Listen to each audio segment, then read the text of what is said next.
키에르케고르의 단상에 대한 고찰. 사람은 다면적인 존재이며 끊임없이 변화하는 존재입니다. 사람은 태어날 때부터 조상대대로 쌓여온 유전자와 집단 무의식을 타고납니다. 또한 수없이 많은 환경들과 사람들을 만나면서 수없이 많은 생각들을 하고 감정들을 소화합니다. 때로는 감당하기 힘든 시련을 만나기도 하고 때로는 주체할 수 없는 행복을 맛보기도 합니다. 한편 인간의 뇌신경세포와 뇌신경회로인 뉴런과 시냅스는 수조개나됩니다. 그것들의 작용으로 인간은 기억하고 판단하고 느낍니다.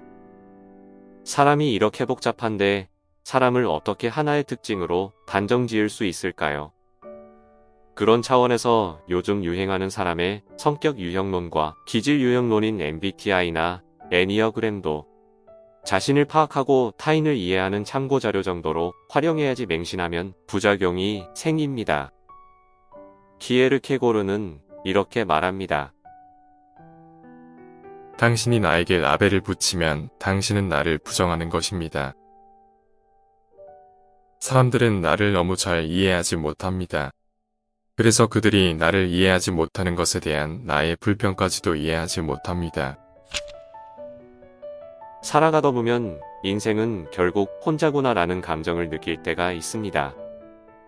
내 마음이 너무 괴로운데 아무도 깊이 알아주지 못하거나 내 상황이 매우 힘든데 아무도 실제적인 도움을 주지 않을 때 그런 마음이 들곤 합니다. 하지만 때때로 부모님의 무조건적인 사랑을 경험하거나 인생의 동반자의 헌신적인 사랑을 느낄 때 나는 혼자가 아니구나 라는 위로를 받습니다. 그러면 사랑을 받는 당신 자신보다 사랑을 하는 그 사람에게 더 큰 변화가 일어납니다. 키에르케고르는 이렇게 말합니다. 만약 당신이 누군가의 결점에도 불구하고 그 사람을 사랑할 수 있다면 당신은 무조건적인 사랑의 방법을 배운 것입니다. 사랑은 사랑을 받는 대상을 변화시키는 것이 아니라 사랑을 베푸는 그 사람을 변화시킵니다. 사람들은 인간의 궁극적인 문제와 삶의 실제적인 문제를 해결하려고 종교체계 안으로 들어가 신을 의지합니다. 그런데 신의 은총을 받는 것은 좋지만 신의 요구와 명령을 따르는 것은 부담스러운 일입니다. 그래서 종교를 가진 사람들은 양가 감정을 느끼기 쉽고 심하면 위선자가 될 수도 있습니다. 그래서 키에르케고르는 이렇게 말합니다. 순종하는 것이 너무 어렵기 때문에 믿기가 어려운 것입니다. 또한 신을 믿는 사람들은 신께 당면한 문제들을 해결해 달라고 기도하고 내면의 평화와 안정을 달라고 기도합니다. 당연히 신이 듣고 이루어 주실 것이라는 믿음을 가지고 그렇게 합니다. 하지만 키에르케고르는 신이 내 기도에 반응하는 것과 내 소원을 이루어 주시는 것보다 더 중요한 것이 기도 안에 존재한다고 말합니다. 기도의 기능은 신께 영향을 주는 것이 아니라 기도하는 사람의 인성을 바꾸는 것입니다. 인생에는 역설이 존재합니다. 어두움이 있어야 빛이 있고 고통을 경험해봐야 고통이 없는 평온한 상태가 얼마나 감사한 것인지 알게 됩니다.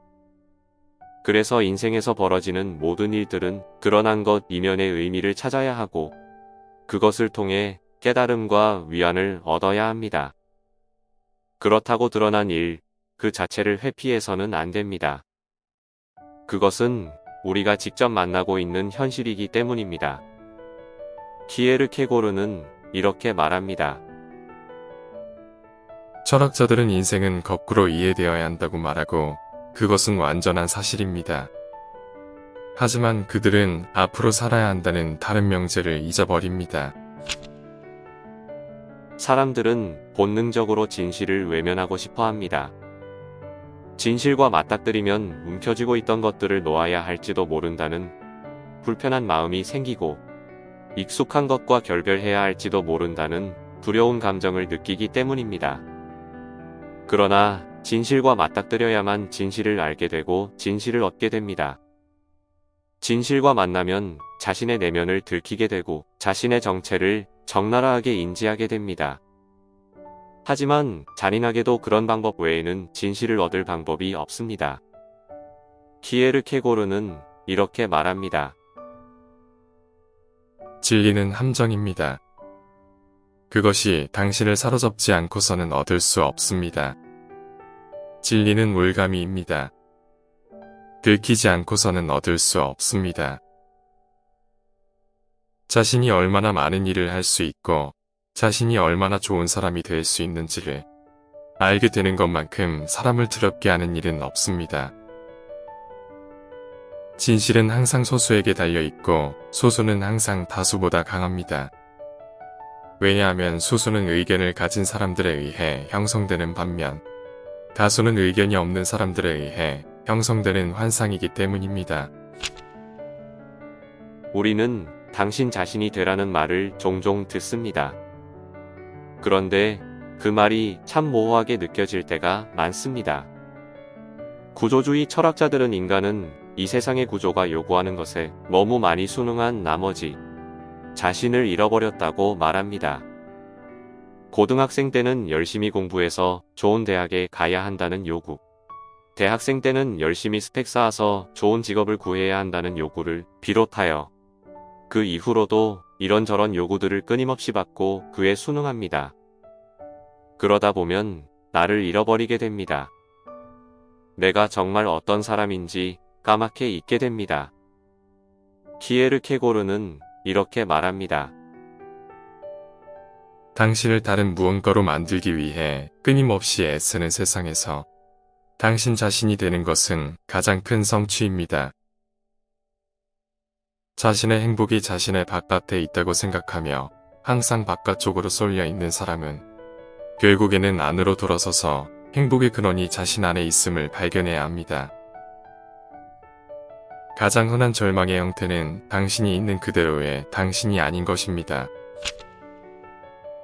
사람들은 우울한 감정이 나쁘다고만 생각하는 경향이 있습니다. 그러나 다른 여러 감정과 마찬가지로 경우에 따라서는 우울이라는 감정이 좋은 친구가 될 수도 있습니다. 그것은 피난처이며 위안의 시간이 될 수 있습니다. 우울하지 않은 상태가 배우자와 함께하는 시간이라면 우울한 상태는 애인과 함께하는 시간입니다. 결혼한 사람이 애인이 있다는 것 자체는 당연히 나쁜 것이지만 이것은 어디까지나 은유적 표현입니다. 인간은 가끔 다른 환경이 필요하다는 점에서 우울한 감정은 필요합니다. 키에르케고르는 이렇게 말합니다. 다른 수많은 지인들 외에도 나에게는 한 명의 친한 친구가 더 있습니다. 나의 우울증은 내가 아는 가장 충실한 애인입니다. 그렇다면 그 사랑에 보답하는 것은 당연합니다.